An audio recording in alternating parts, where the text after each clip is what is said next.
5, 4. Good Thursday evening, everybody. I am Chief Meteorologist Dave Turley here in the First Alert Weather Center. Thank you for joining us for this The News Now weather update. However you're joining us, whether it's on our Amazon Fire app, our Roku app, or our WTOC.com page or our WTOC Facebook page, we thank you for joining us, getting an update on what's going on with the weather and what's going on in the tropics. A little bit to talk about out there as well. If you have a question or a comment about what's coming up with the weather, you have to go to our WTOC Facebook page. That's where you can go leave a question or comment, and I'll get back to it after we're done with this quick little weather update. Nice and quiet out there right now. Taking a look from our Kerry Hilliard Southside Sky Cam. Winds are calm and very quiet conditions. 82 degrees currently here in Savannah. It is warm. We have a few clouds out there, but that's about it. We're going to keep that rain chance on the low side. So if you're heading out, still finishing up to some dinner tonight, we'll keep that rain chance at 20%. Temperatures aren't going to fall all that much here the next couple of hours. 80 by 10 p.m. Generally some mid-70s going into your 1 a.m. hour, and still same story heading into the overnight hours as well. Safe Touch Security First Alert Live radar. What we're looking at is most of the area nice and dry.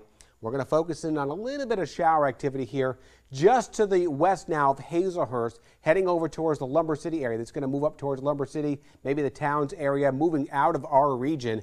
And that's about it here for areas in our inland regions. Now down in Brunswick, we're actually seeing some showers right now, brief locally heavy rain right over the Dock Junction area. This looks like it's crossing right now Interstate 95 as it continues to move on inland.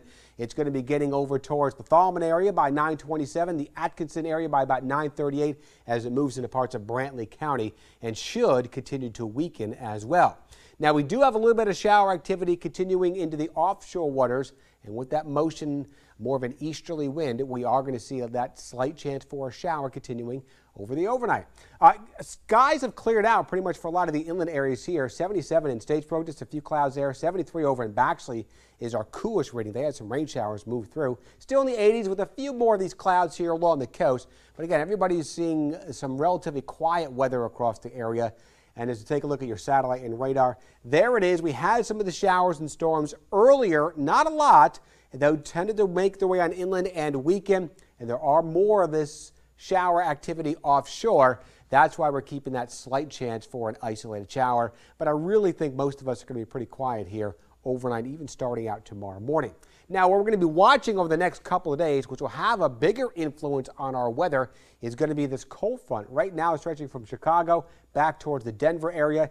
That'll make its way into our region later on Saturday, it looks like, and that's going to help increase some of our rain chances in here. There's the front on Saturday. Moving into the area, I think it'll take more till later in the afternoon, so we're still going to be hot, it looks like, on Saturday with temperatures still close to 90 degrees, but by Sunday, I think that front's to our south, and that'll bring in some cooler temperatures. Going hour by hour for the rest of the evening, there's your timestamp here at that 9 o'clock hour. Time right now is 9:04. You can see most of us are going to be nice and dry, even into that midnight hour. Notice a little bit of moisture tries to creep in here along some of the coastal regions overnight. That's why we've kept that rain chance at about 10%. Could even see a few of those scattered showers in here for your Friday morning as well. Could be a little bit wet.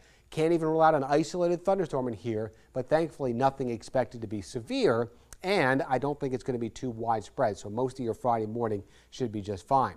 All right, let's go into the tropics out there. We had a newly formed tropical depression as of the 11 a.m. advisory this morning. That quickly intensified as we got better satellite views on this system out here. And as of the 5 p.m. advisory, it was upgraded to Tropical Storm Beryl.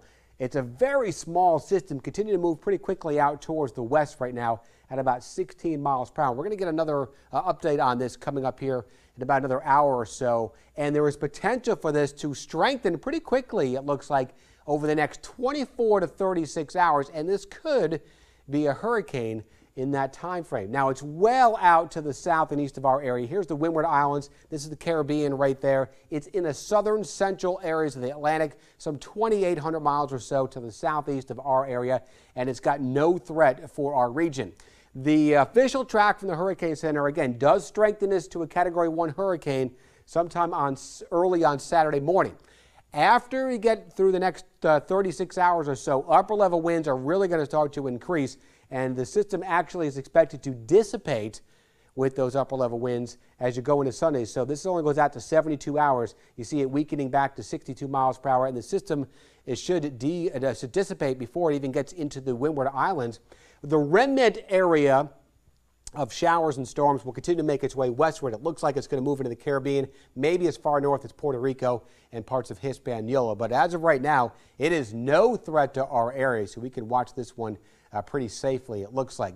Closer to home, though, we are keeping our eyes on this little area. It's a small area, weak low pressure off of the southeast coastline, kind of off of the South Carolina, in between there and Bermuda right now. Hurricane Center is giving this about a 40% chance to try to develop into something tropical over the next 5 days. It's going to try to meander a little bit more to the northwest, get close to the North Carolina coastline, but that cold front we talked about moving into our area Saturday into Sunday, that's going to help steer that system off of the east coast of the U.S. So we're not expecting any type of intensification or any type of landfall at this time associated with that area. But I want to remind you that you can track all those tropical systems on the WTOC First Alert Weather app. Make sure as you open up the app, you go into your settings and make sure you got your tropical tracks turned on. That way you can follow anything that's going on into the tropics. All right, so your 7-day forecast, we are going to see that slight chance for a shower tomorrow morning, about 20% chance. In the afternoon, as we heat things up, throw in the sea breeze, kind of just like today, a scattered shower or storm can't be ruled out. Highs get back in the lower 90s. There's the better chance for those afternoon showers and storms Saturday into your Sunday. And as the front moves south of the region, we do drop our temperatures, getting back in the mid to upper 80s Sunday and even into Monday. The front kind of washes out into Monday, so our rain chances should go down a bit on Monday. And then look what happens after that. We start to dry things out with the rain chances going back down to 20% by Wednesday, and those temperatures are creeping back up in the low to mid 90s Wednesday and Thursday. That might be a little conservative, that 93, but we know it's going to be a little bit drier. Morning low temperatures remaining into the mid 70s. So that is a look at what's going on. Again, if you have any more questions or comments about what's going on with the weather, go to our WTOC Facebook page and leave a question or comment there. I'm going to try to get back to those as soon as we are done here. And don't forget, coming up on the news at 11, we'll have the latest on what's going on with Tropical Storm Beryl out there. And you can always get that information on the WTOC First Alert Weather app. Until then, I'll see you coming up here in just under 2 hours for the news at 11.